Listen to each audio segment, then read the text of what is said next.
तो last episode में हम लोगों ने देखा था कि किंग शेन एक मार्केट से गुजर रहा था कि इतने में अचानक उसे वहाँ पे एक लड़का मिलता है जो कि उससे कहता है कि ब्रदर मुझे तुमसे कोई जरूरी बात करनी है, क्या तुम मेरे साथ कुछ देर के लिए एक सीक्रेट जगह पे आ सकते हो।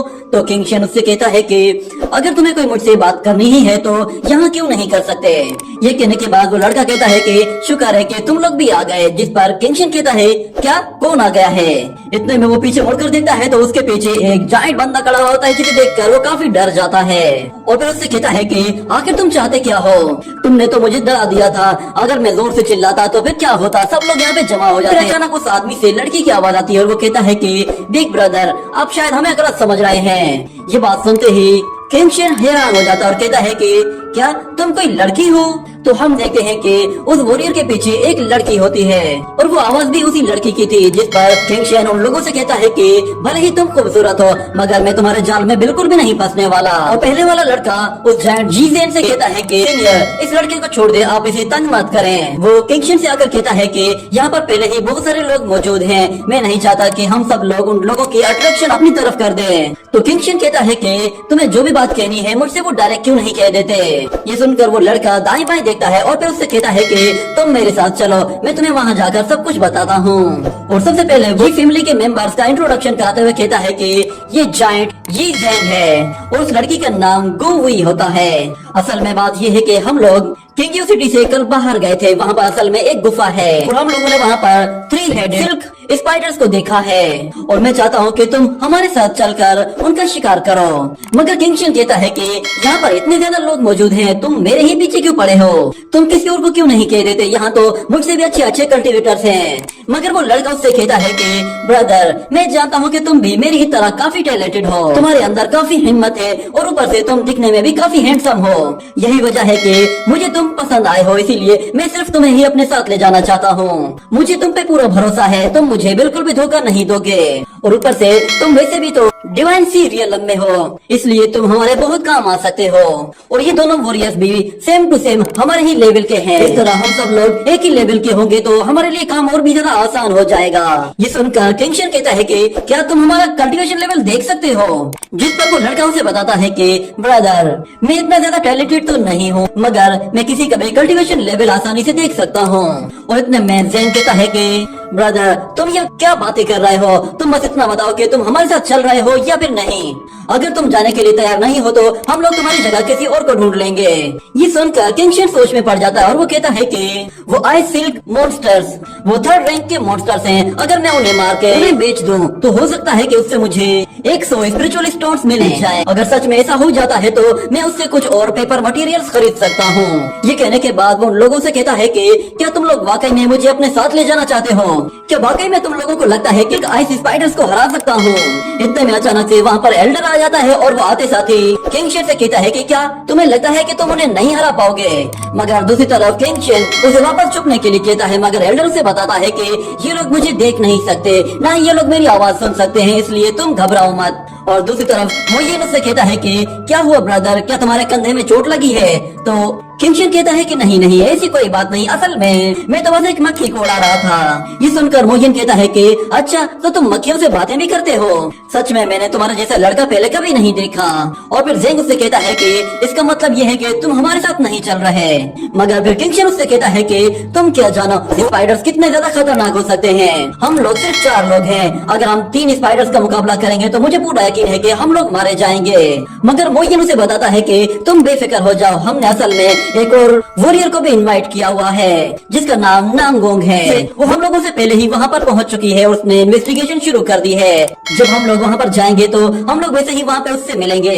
तो नांगोंग यू किंग का सुनकर किंग शेन के मुंह में पानी आ जाता है और वो कहता है कि क्या वाकई में वो भी आ रही है। वो लड़की तो आइशवान सिटी की सबसे खूबसूरत लड़की है। और मोयन कहता है कि ब्रदर तुम क्या कहते हो। तो किंग शेन फौरन से कहता है कि कहना क्या है, अब तो कहने को कुछ रहा ही नहीं, चलो फौरन से चलते हैं। ये सुनकर एल्डर कहता है कि जरा अपनी खुशी तो देखो, ऐसा लग रहा है कि जैसे तुमने आज से पहले किसी खूबसूरत लड़की को देखा ही नहीं।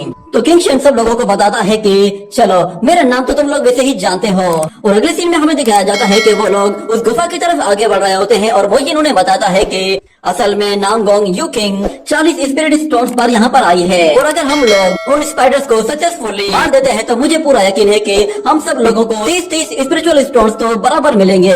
और फिर वो किंगशन से कहता है कि तुम्हें 30 स्पिरिचुअल स्टोन में कोई ऑब्जेक्शन तो नहीं है। तो किंगशन कहता है कि नहीं, मुझे कोई इशू नहीं। असल में नामगोंग की रेपुटेशन काफी हाई है तो उसके लिए वो थोड़ी सी ज्यादा चार्ज कर रही है, तो मुझे कोई मसला नहीं। मगर इतने में एल्डर उससे है कि बच्चे तुम गलती कर रहे हो, बाद में तुम्हें पछताना पड़ेगा। मगर किंगशन उससे कहता है कि आप बिल्कुल बेफिक्र हो जाएं, बस फिलहाल तो हम लोग नामगोंग यूकिंग से जाकर मिलते हैं। अगर वहाँ पर सिचुएशन वाकई में खराब हो गई तो मैं इसका फायदा जरूर उठाऊंगा। जिस पर एल्डर कहता है कि ठीक है, बस तुम मौके का फायदा उठाते ही सबसे ज्यादा स्पिरिट स्टोन्स कलेक्ट करने की कोशिश करना। ये कहने के बाद वो दोनों उन बहन भाइयों की तरफ देखता है और कहता है कि क्या तुम दोनों वाकई में सिबलिंग्स हो? तो गुवी कहती है कि मेरा भाई असल में मेरी मदर की तरह दिखता है और मैं अपने फादर के जैसे दिखती हूँ, तो इसीलिए हम दोनों एक जैसे नहीं दिखते। और तुम पहले बंदे नहीं हो जो कि हमें देखकर परेशान हो रहे हो, अक्सर लोग हमें गलत समझ बैठते हैं। ये सुनकर किंगशन कहता है कि ओह अच्छा, ऐसी बात है। ये कहने के बाद वो लोग आगे जाते हैं तो वो लोग सीधा उस गुफा के पास पहुँच जाते हैं। जिसके बाद किंगशन कहता है कि नामगोंग कहाँ है? मुझे वो कहीं भी दिखाई नहीं दे रही। इतने में एक फायर एनर्जी उसकी तरफ तेजी से आती है जिससे किंगशन बाल बाल बच के पीछे हट जाता है और हमें दिखाया जाता है कि वो फायर एनर्जी असल में नामगोंग यूकिंग होती है। और वो मोजिन से कहती है कि क्या ये लड़का है जिसे तुम अपने साथ लेकर आए हो? ये वाकई में देखने में काफी हैंडसम और समझदार लग रहा है। मगर दूसरी तरफ किंगशन वो फौरन से नामगोंग के पास जाते ही अपना हाथ उसकी तरफ आगे बढ़ाता है, जिस पर नामगोंग उसे हाथ मिलाने से इनकार कर देती है। जिस पर किंगशन शर्मिंदा होते हुए उससे कहता है कि कोई बात नहीं, मैंने तुम्हारा नाम बहुत सुना है, तुम वाकई में काफी फेमस हो। आज पहली मर्तबा मैं तुम्हें अपनी आंखों के सामने देख रहा हूँ, तुम तो वाकई में लाजवाब हो। ये सुनकर नामगोंग कहती है कि ये लड़का वाकई में समझदार है। और दूसरी तरफ वो ये उन लोगों से कहता है कि चलो हमें आगे जाना है। ये कहने के बाद वो लोग उस गुफा की तरफ आगे बढ़ते हैं तो दूसरी तरफ किंगशन नामगोंग के कमर की तरफ देखता है और कहता है कि इसकी मूवमेंट तो लाजवाब है और इसका वेपन भी काफी ज्यादा शार्प है। तो इतने में एल्डर वहाँ पे आकर कहता है कि मुझे लगता है कि शायद इस तरह का वेपन के लिए तुम्हें कम से कम भी 20 स्पिरिचुअल स्टोन्स चाहिए होंगे। मगर दूसरी तरफ किंगशन उस लड़की की तारीफों में गुम हो जाता है, जिस पर एल्डर उससे कहता है कि मैंने सोचा भी नहीं था कि तुम्हारा माइंड इतना गंदा है। पर किंगशन कहता है ओल्ड मैन, तुम अभी भी मुझे गलत समझ रहे हो। मैं तो बस ये कहना चाह रहा था कि इसका मैजिक वेपन काफी अच्छा है, काश के मेरे पास भी ऐसा एक होता।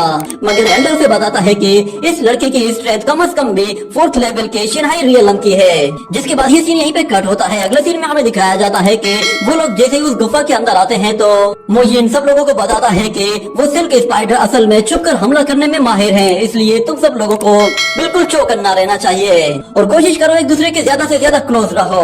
वो लोग जैसे जैसे आगे बढ़ते हैं तो ठंड बढ़ती जाती है और इतने में किंगशन नामगोंग के बिल्कुल पास आ पहुंचता है, जिस पर नामगोंग भी हैरान हो जाती है। मगर फिर अचानक किंगशन कहता है कि सॉरी, असल में मुझे ज्यादा ठंड लग रही है। तो नामगोंग कहती है कि हाँ, ठंड इसलिए लग रही है क्योंकि ये जगह बहुत ठंडी है। और फिर वो उससे कहती है कि ये ठंड सिर्फ और सिर्फ उस जगह से आ रही है। वो लोग सामने देखते हैं तो वहाँ पर एक छोटा सा फ्लावर होता है, जिसे देखकर किंगशन कहता है कि ये क्या चीज है। तो गुवी बताती है कि ये असल में ये आइस मिस्ट फ्रूट है, इसे हम लोग 20 स्पिरिचुअल स्टोन में सेल कर सकते हैं। और दूसरी तरफ एल्डर कहता है कि इसे ग्रो करने के लिए कम से कम भी माइनस टेम्परेचर की कोल्ड एयर की जरूरत पड़ती है। इस फ्लावर को देखकर ऐसा लग रहा है कि जैसे ये अभी अपनी सिर्फ हाफ लाइफ पर ही आया है, ये पूरी तरह से ग्रो नहीं हुआ। ये सुनने के बाद किंगशन अचानक उस फ्लावर की तरफ आगे बढ़ने लगता है तो इतने में वहाँ पर मौजूद एक स्पाइडर वो फौरन से जाग जाता है और किंगशन पे हमला करने के लिए उस पे कूद पड़ता है। जिस पर वो उसे बचने के लिए कहती है तो वो फौरन से अपना जेट निकालकर अपने सामने एक शील्ड बना लेता है, जिसकी वजह से वो स्पाइडर को पीछे धकेल देता है और खुद भी काफी पीछे हट जाता है। जिसके बाद नामगोंग फौरन से उस स्पाइडर पर एक पावरफुल फायर स्प्लैश अटैक करती है, जिसे बचते हुए वो स्पाइडर फौरन से पीछे चला जाता है। तो नामगोंग कहती है कि ये तो भाग गया, मगर उनके पीछे से फिर 2 और बड़े स्पाइडर्स आ जाते हैं, जिन्हें देखकर वो लोग काफी हैरान होते हैं क्योंकि वो सीधा का सीधा उन पे हमला करने के लिए उन पे कूद पड़ते हैं। ये देखते ही किंगशन दोबारा से अपने जेट टोकन से एक और बैरियर बना लेता है, जिससे उन्हें वहीं पे ही रोक देता है। जिसके बाद हम देखते हैं मोजिन अपनी एनर्जी का इस्तेमाल करते हुए एक जबरदस्त लाइटनिंग अटैक करता है, जिससे वो एक स्पाइडर का काम वहीं तमाम कर देता है। मगर दूसरी तरफ किंगशन एक जोरदार पावरफुल एनर्जी अटैक करके दूसरे वाले स्पाइडर को भी उठाकर दूर फेंक देता है। मगर वो दोनों के दोनों स्पाइडर्स दोबारा से खड़े हो जाते हैं और हमला करने के लिए आगे बढ़ते हैं। और दूसरी तरफ किंगशन देखता है कि उसके जेड स्टोन की सारी एनर्जी कंज्यूम हो चुकी थी और एल्डर कहता है कि तुमने इसकी सारी एनर्जी यूज कर दी है, इसलिए अब तुम्हें कोई और रास्ता ढूंढना होगा। जिसके बाद किंगशन उन लोगों से कहता है कि चलो अब तुम्हारी बारी है, तुम लोग अपना पूरा जोर लगा दो।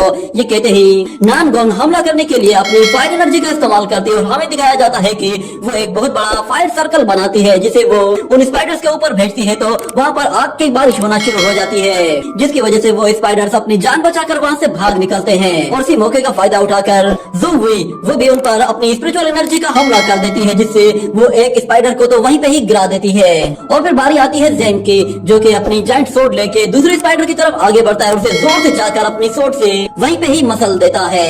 और फिर जब वहाँ पर तीसरा स्पाइडर आने की कोशिश करता है तो जिन उस पर अपनी लाइटनिंग एनर्जी से हमला करता है, जिससे वो स्पाइडर वहीं पे ही ढेर हो जाता है। जिसके बाद दूसरी तरफ एक और स्पाइडर छुपकर किंगशन पर ऊपर से हमला करने के लिए आता है, तो किंगशन अपने जेड स्टोन की पावर को यूज करता है, मगर वो स्टोन काम नहीं कर रहा था। जिसके बाद उसकी जान बचाने के लिए फौरन से नानगोंग अपनी फायर स्पिरिचुअल एनर्जी का अटैक करके उस स्पाइडर को वहाँ से काफी दूर उछाल फेंकती है। ये देखकर किंगशन भी हैरान हो जाता है और दूसरी तरफ हम देखते हैं नानगोंग वो किंगशन की तरफ आगे बढ़ती है, इससे पहले ही कोई उस पर अचानक से पीछे से लाइटनिंग एनर्जी से हमला कर देता है, जिसकी वजह से वो काफी इंजर्ड हो जाती है। और हमें दिखाया जाता है उस पर यह हमला करने वाला कोई और नहीं बल्कि मोजिन था। जिसके साथ ही ये एपिसोड यहीं पे ही एंड हो जाता है।